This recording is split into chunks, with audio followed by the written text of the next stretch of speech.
Hello everyone, more at a video delta paper comment disile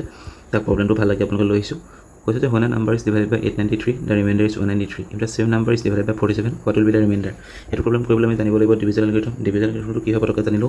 division equal divisor into quotient plus remainder mane 20 jodi ami 6 hon kor 3 ta ma thakibo quotient aru 2 thakibo amar remainder mane dividend b is equal to divisor 6 into 3 jog 2 hor remainder logon milai relate koi saw eta problem to koru eta number a bol holo ami na janu number jodi 893 divide koru ami quotient ki pam na janu to q palu plus remainder pam boli kosa 193 গরিকে আমাক কইছে 47 divide কৰিলে কিমান পাম গৰিকে 47 লগত ফ্যাক্টৰিয়েলটো মিলাই দিও 47 into 9 কৰিলে আমি পাম 893 ফলে কিউ থাকি গল 193 যদি 47 আমি 4 বাৰ কৰো 188 পাম যোগ যদি আমি 5 কৰি দিও 183 পাম আমি 47 যদি কমন ললো এফালে 19q প্লাস এফালে 4 হৈ গল প্লাস 5 এৰুকে আমি 47 to 19q plus 4 to q বুলি ৰাখি দিম প্লাস 5 কাৰণ এটা নাম্বাৰ হয় এতিয়া গতিকে a নাম্বাৰ সেম নাম্বাৰ হৈ গল এটো ডিভিজৰ পাই গল এটো কোটন পাই গল এটো ৰিমাইন্ডাৰ পাই গল গতিকে আমাৰ ৰিমাইন্ডাৰটো হৈ গল